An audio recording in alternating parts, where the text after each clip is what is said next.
legislator muda, gimana nih kabarnya? Semoga sehat selalu ya.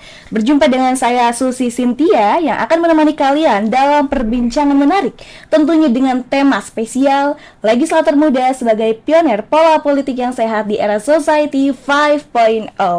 Nah, mendengar kata legislasi atau legislatif, jika di sebuah negara ada lembaga pemerintahan yang bersifat legislatif seperti DPR, DPD, dan DPRD, di kehidupan kampus juga ada loh namanya Dewan Legislatif Mahasiswa, yakni sebuah lembaga yang menjadi wadah untuk berproses dan mengembangkan diri mahasiswa yang tertarik di dunia kelegislatifan. Tentunya hari ini sangat menarik dan kita kehadiran narasumber yang luar biasa dan sangat spesial. Langsung aja kita sambut. Halo, apa kabar? Halo Mbak Susi, baik, luar biasa. Terima kasih sambutan hangatnya ya. Oke, nah teman-teman di sini pasti penasaran dong nih. Boleh dong nggak perkenalan? Boleh, sebelumnya perkenalan dulu ya. Nama saya Nain Deono Febra Simanjuntak.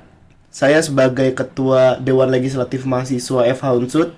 Salam kenal ya. Oke, halo, salam kenal. Oh, dari Ketua Dewan Legislatif Mahasiswa Fakultas Hukum. Iya, betul Mbak Susi. Sebagai Ketua Dewan Legislatif pastinya udah hafal banget nih apa sih legislatif itu. Boleh dong Kak berbagi nih ke teman-teman di sini, legislatif atau legislasi itu sebenarnya apa nih dan fungsinya itu sebagai apa? Baik, mungkin buat awal-awal yang simpel-simpel dulu kali ya. Legislatif itu kan kalau di KBBI artinya membuat suatu produk undang-undang. Namun seperti yang kita paham lah ya, dalam pengaplikasiannya Dewan Legislatif ini bukan hanya membuat suatu undang-undang, tapi ada beberapa fungsi lain juga atau tugas lain yang diembankan. Lalu kira-kira nih sebelumnya ditanyakan dulu sama Mbak Susi nih, kita mau bahas yang mana nih? Mau bahas sebagaimana Dewan Legislatif di sebuah negara atau di kampus kira-kira? Oh, kalau bisa dua-duanya aja nih. Dari negara dulu nih gimana? Apa ada perbedaan nggak sih antara Dewan Legislatif di sebuah negara atau di kampus? Oke, boleh. Tentu ada perbedaan jelas, karena kan kalau negara kan ngurusinya 270 juta banyak banget ya. Kalau kampus kan fakultas ya 300 ribuan lah paling ya. Jelas berbeda, secara fungsi dan pengaplikasiannya berbeda. Secara umum kalau di negara itu dewan kita punya 3 fungsi. Ada 3 fungsi yang terlihat jelas. Ada fungsi legislasinya, ada fungsi pengawasan, lalu kalau di negara tuh ada fungsi anggaran. 3 itu sebetulnya saling terkait. Kalau dijabarkan satu-satu, fungsi legislatif secara sederhana dapat diartikan memiliki fungsi dan memiliki wewenang dalam merancang dan menetapkan suatu undang-undang. Kalau fungsi pengawasan artinya mengawasi eksekutif dalam menjalankan perintah undang-undang. Lalu fungsi kenapa sih di negara itu Dewan Perwakilan kita tuh mempunyai fungsi anggaran. Karena kalau modelnya negara ya teman-teman, anggaran kan diaturnya dalam APBN ya. Itu dikeluarkan lagi, ada produk hukumnya. APBN itu kan dituangkan ya dalam semacam suatu ketetapan di DPR. Oleh sebab itu masuknya ke domainnya DPR kalau di negara, kurang lebih itulah. Tapi sebelumnya ada nggak pertanyaan kira-kira mengenai bagaimana dewan di negara berjalan misalnya? Oh, DPR ya, bisa salah satunya misal DPR, Dewan Perwakilan Rakyat, berarti memang tupoksinya itu mewakili rakyat. Nah, ada nggak sih nih tupoksi, kan tadi ada pengawasan, legislasi, pembuat undang-undang, sama anggaran. Nah, dari ketiga tugas atau fungsi tersebut yang benar-benar mewakili rakyat itu yang mana? Sebetulnya ketiga-tiganya bisa jadi mewakili rakyat, cuman mungkin yang paling berasa adalah di tupoksi legislasi ya. Ya. Karena memang dalam membuat suatu peraturan kan ada banyak unsur yang harus dipertimbangkan, banyak faktor dan sebagainya. Adapun dalam pembuatan suatu undang-undang, dalam undang-undang P3 negara kan asas keterbukaan, keberdayaan dan sebagainya, keterlibatan masyarakat, itulah yang sering kita dengar lah kan ya. Jadi memang paling ketara di fungsi legislatif ya Mbak ya. Cuman 2 lagi nih sebenarnya juga mewakili rakyat loh. Artinya eksekutif ini sebagai penjalan perintah undang-undang harus juga diawasin. Artinya kan kita berandai-andai bahwa undang-undang adalah suara rakyat. maka eksekutif menjalankan undang-undang. Nah, agar eksekutif ini amanah dalam menjalankan perintah undang-undang, harus juga ada pengawasan yang ketat. Nah, kenapa harus ada di DPR? Karena anggapannya mereka yang membuat, maka mereka yang mengerti maksud apa yang mereka buat. Kalau anggaran jelas itu juga mewakili rakyat. Kenapa? Karena kan nanti penetapannya kan itu harus mempertimbangkan budget tiap daerah, ya kan, ya kebutuhannya dan sebagainya. Iya, betul. Nah, itu kalau di negara ya, di Iya. cakupannya tuh sebuah negara. Nah, kalau di tingkat universitas sendiri tuh perbedaannya tuh seperti apa sih? Apakah memang Dewan Legislatif di tingkat universitas juga fungsinya sama nih, mewakili mahasiswa-mahasiswa lainnya atau seperti apa? Baik, sebetulnya kita bisa sadar bahwa konteksnya sama ya Mbak ya. Cuman memang walaupun kata orang ya Mbak ya, kampus itu miniatur negara, tetap memang nggak bisa disamakan juga ya. Oh, gitu ya. Iya. Info baru. Soalnya kalau yang dari sering aku dengar katanya ya kampus itu emang miniatur negara. Iya, tapi memang agak susah lah disamakan. Nah, sebetulnya konteksnya sama, mewakili suara mahasiswa, kalau di negara suara rakyat dan sebagainya. Cuman dalam pengaplikasiannya ini agak berbeda-beda. Contohnya kalau di Dewan Legislatif saya sendiri di Fakultas Hukum, kita kan udah agak sedikit mirip-mirip sama DPR sebetulnya. Adapun fungsi anggaran juga dilahap. Namun ada beberapa case memang di beberapa kawan-kawan saya di fakultas lain itu ada beberapa fungsi yang nggak sama. Tapi memang ya begitu, tergantung kan kebijakan kampusnya masing-masing seperti apa. Kebetulan kalau di fakultas saya, masalah anggaran itu masih dimandatkan, masih diberikan kepercayaan oleh dekanat untuk diurus Dewan Legislatifnya. DLM. Oh, di Fakultas Hukum seperti itu Iya, ya. artinya diurus memang bukan ngurus dialokasikan, bukan ya, artinya meng-ACC lah dana yang diajukan oleh unsur-unsur KBM-FA. Nah, dalam kampus sendiri perbedaannya jelas. Yang pertama dalam segi pengawasan lah ya Mbak ya, dalam segi pengawasan nggak sekompleks negara. Lalu kalau pengawasan di DLM ini agak tricky kan ya. Artinya tricky. Gimana tuh? Saya rasa bermain di fakultas itu, bermain di kampus itu harus memiliki seni politik yang tinggi. Kenapa? Karena kalau di negara kan punya polisi untuk membuat orang patuh ya. Iya, kalau di kampus Gak ada polisinya, ada. Oh, jadi iya pinter-pinter kita mendekatkan diri untuk mewakili UKM, unsur-unsur yang ada. Sebetulnya seperti itu perbedaan yang jelas. Tapi secara fungsi, kalau di fakultas saya sendiri DLM-nya kebetulan nggak begitu ketara lah. Cuman ada satu fungsi nih sebetulnya.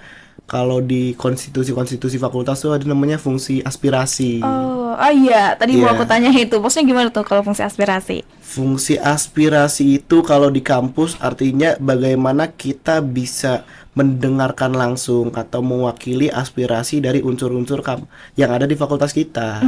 Dari mahasiswa-mahasiswa gitu. Betul, mengadvokasi lah gampangnya lah ya. Oh iya. Seperti itu, gimana kita bisa menampung aspirasi, menjalankan aspirasi, serta menyalurkan aspirasinya ke domain-domain yang tepat. Artinya kalau aspirasinya ke dekanat ya disalurkan ke dekanat, ke BEM ya ke BEM dan sebagainya. Kurang lebih seperti itu, Mbak.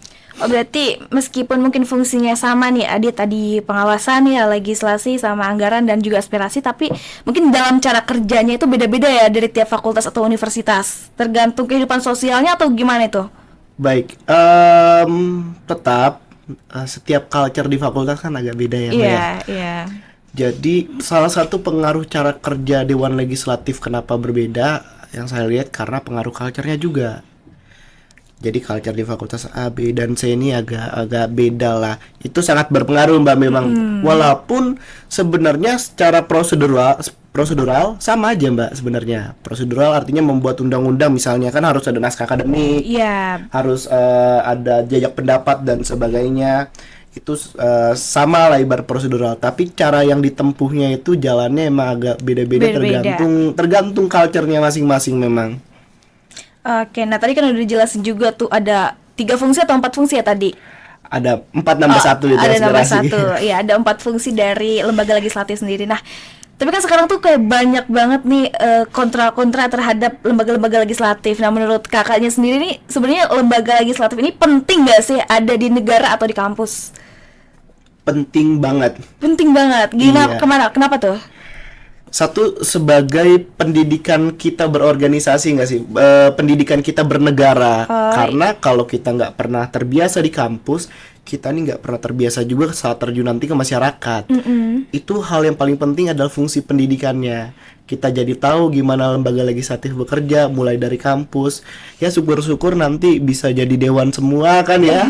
Bener-bener. Iya, jadi punya cita-cita juga, itu yang pertama. Yang kedua, bahwa kita harus sadar kita ini semua sudah dewasa. Artinya dewasa, pola pikir kita nih enggak sepolos itu, Mbak. Artinya perlu ada check and balance. Check and balance di kampus. Kalau enggak semuanya berantakan. Artinya berantakan, pasti ada satu dua kontroversi yang terjadi kalau nggak ada balance-nya lah di kampus, kalau nggak ada pengawasnya di kampus. Iya.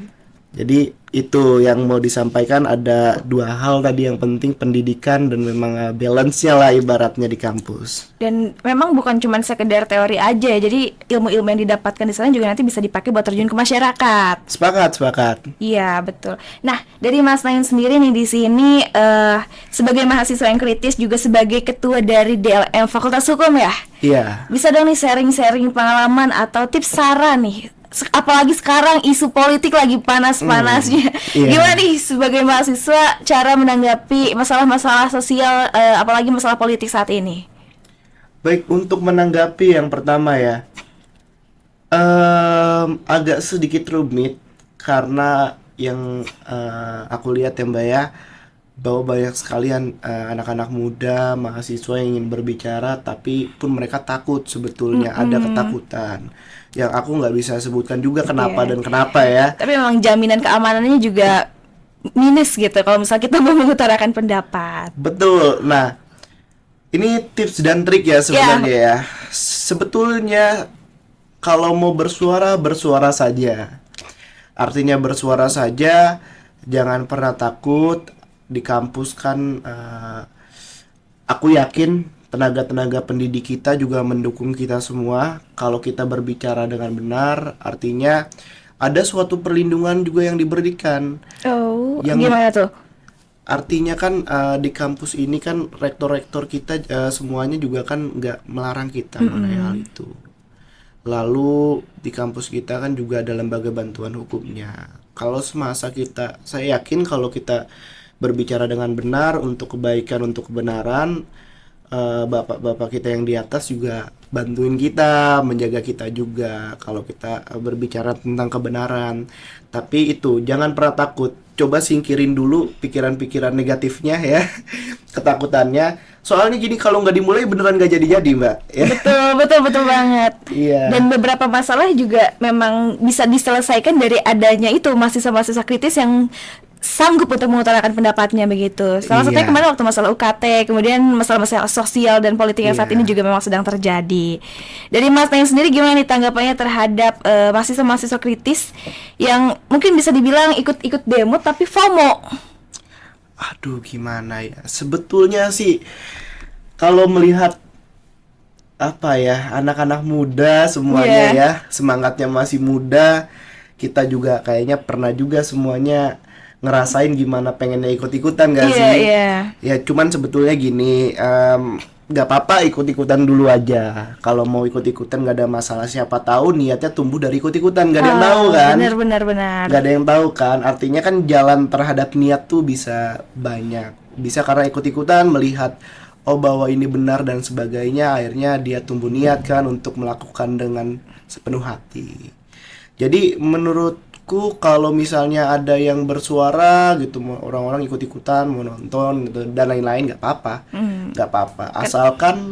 Asalkan Mbak tetap mengedepankan tidak menggunakan bahasa yang menghina, mencaci, memaki. Memang kritik harus progresif, harus destruktif, tapi destruktif itu tetap harus ada batasnya.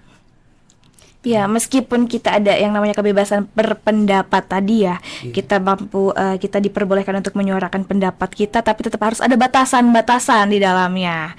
Nah, oh ya, sekarang juga kemarin-kemarin akhir-akhir ini aku dapat mendengar isu-isu yang lagi rame nih di media sosial. Tapera. Tahu Tapera? Tabungan perumahan rakyat apa ya? Iya, yang jadi polemik akhir-akhir ini Iya, ya. nah itu kan katanya sangat krusial ya. Tapi sebenarnya justru pas aku baca di media sosial itu malah menimbulkan pro dan kontra. Nah sebenarnya tuh tapera tuh apa sih, dan hal apa yang justru menimbulkan pro dan kontra di masyarakat? Baik. Tapera itu kan suatu kebijakan yang tertuang, sedikit ya Mbak sambil buka catatan. Oh boleh boleh. Ya. Saya agak lupa-lupa soalnya. Boleh boleh. Nah itu tuh kebijakan yang dikeluarkan oleh siapa sih mas sebenarnya mas? Oke, ini kan peraturan pemerintah ya awalnya, Tapera ini PP ya. Artinya tentu itu dikeluarkan oleh pemerintah awalnya. Tapera ini sebetulnya bukan baru-baru juga Mbak. Saya mencatat di sini udah sejak beberapa tahun lalu lah Mbak, udah ada awalnya. Kebijakan mengenai Kebijakannya udah dari mekanisme awal. tabungan perumahan rakyat, karena memang problem kita dari dulu karena pendapatan masyarakat Indonesia ini rendah, tapi kan tetap harus mereka memiliki hunian yang layak. Iya. Cuman kontroversinya baru hadir nih yang PP 24 nih, Iya. yang di 2024 bahwa ada kewajiban, di situ tertuang ada kewajiban dari gaji pegawai misalnya ya dipotong 3%. Kalau Iya. nggak salah, mohon diingatkan juga teman-teman ya.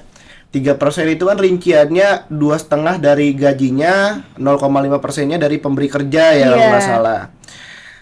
Justru karena itu diwajibkan, ini jadi polemik sebenarnya Mbak. Dan banyak masyarakat yang justru merasa dipaksa ya katanya. Iya, karena ya gimana ya Mbak, pendapatan orang kan beda-beda.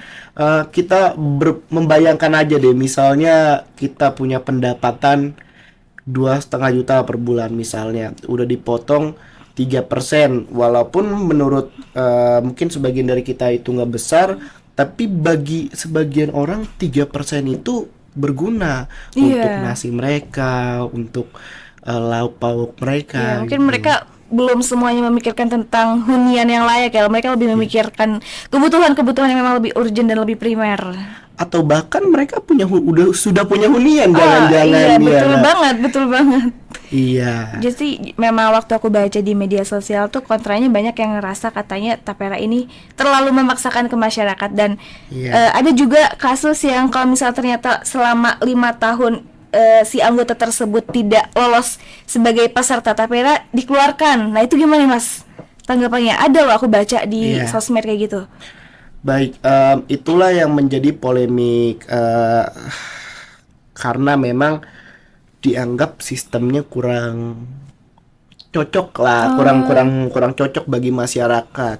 Sebenarnya kan kalau saya nggak mau main-main dengan asumsi, cuman Iya. nggak apa-apa lah sekali-sekali berasumsi. Karena kalau kita lihat dari sudut pandang pemerintah, mungkin Iya. ya mereka merancang kebijakan sebagaimana yang ada, karena ingin mewajibkan juga banyak yang mengikuti tapera dengan konsisten ya. Soalnya kalau kita melihat kasusnya BPJS misalnya, Iya. orang ikut BPJS, saya juga melihat banyak yang akhirnya udah nggak usah dibayar deh, Iya, atau gimana, depending kan nggak ada kewajiban untuk bayar BPJS Iya. juga. Yang repot kan kalau sakit ibaratnya Mbak ya. Nah sebenarnya bisa saja logika pemerintah menjurus ke situ, cuman tetap saja menurut saya bukan suatu hal yang bijak dilakukan kalau misalnya berhubungan dengan tapera. Kenapa? Karena kan tujuannya untuk menangani masyarakat kita yang masih minim hunian layak. Artinya bayangin mereka udah nabung, dikeluarkan kan nggak selesai juga masalah itu kan. Iya. Bukan solusi juga gitu. Oke, menarik banget ya, krusial banget ya masalah terkait tapera ini, tabungan perumahan rakyat. Dan Iya. sampai saat ini pro kontra tersebut masih belum terselesaikan ya. Masih belum, justru masih harus terus disuarakan karena banyak banget. Walaupun sudah ditunda ya pelaksanaannya, cuman dalam arti tetap harus dikawal bareng-bareng, ibarat dikawal bareng-bareng. Jangan sampai baguslah kita saling mengingatkan. Artinya pemerintah kan mencoba memahami kita, tapi kita juga wajib dong mengingatkan kalau memang salah. Memangnya nggak boleh kalau mengingatkan ya. Jadi harus terus dikawal, jangan sampai nanti kita malah ruginya bareng-bareng gitu. Betul. Nah, tadi juga aku baca nih di sini bahwa MBR tidak memiliki kesanggupan untuk menyisihkan dananya dalam membeli rumah. Apalagi kebijakan yang dikeluarkan pemerintah justru menarik paksa bagian dari penghasilan mereka. Nah, sebagai mahasiswa yang kritis nih, Mas. Nah, ini ada nggak sih saran nih, solusi gitu? Sebenarnya nggak harus asumsi-asumsi gimana sih, saran aja lah gimana di sebagai mahasiswa yang kritis nih gimana? Baik, saran mengenai hal apa dulu nih? Ini tapera yang katanya sifatnya itu menarik paksa bagian dari penghasilan masyarakat. Kalau mengenai solusi sendiri, kayaknya bukan ranah saya untuk apa ya, untuk memberikan solusi, apalagi harus menyadari bahwa status saya masih mahasiswa ya. Cuman mungkin pesan saya buat bapak-bapak yang di pemerintahan, beliau-beliau, mari dikaji lagi, mari berdiskusi dengan rakyat-rakyat kecil juga bersama-sama supaya kita bisa terang lah mengenai sudut pandang bersama. Karena kalau memang tujuan Tapera ini baik, bahwa saya yakin tujuannya baik, tetap harus dilakukan, cuman harus dengan kebijakan yang sudah dipertimbangkan matang-matang. Itu saja mungkin. Oke, kayaknya pembicaraan kita hari ini udah banyak banget ya dan udah mau hampir selesai. Tapi sebelum aku tutup, boleh nih dari Mas Nain ada sedikit kata atau pesan untuk para legislator muda yang nantinya bakal pengen terjun di dunia kelegislatifan. Baik, jangan takut untuk belajar, terjun saja, jangan kebawa pandangan bahwa oh masuk BEM atau masuk DLM tuh ribet. Enggak, belajar. Yakin kok pelajaran yang kita dapatkan itu ujung-ujungnya berguna juga di suatu saat. Jadi belajar di DLM ataupun di BEM atau di UKM bahkan ya, dimanapun para legislator muda, ingat itu berguna bagi kehidupan kalian nanti terjun ke masyarakat. Dan kalian sudah juga, bukan kalian saja tapi kita bareng-bareng harus sudah belajar dari masa perkuliahan. Biar terbiasa lah ya Mbak. Betul, karena memang nantinya ilmu-ilmu yang didapatkan dari dunia kelegislatifan ini bakal berguna banget ketika terjun di masyarakat. Sepakat.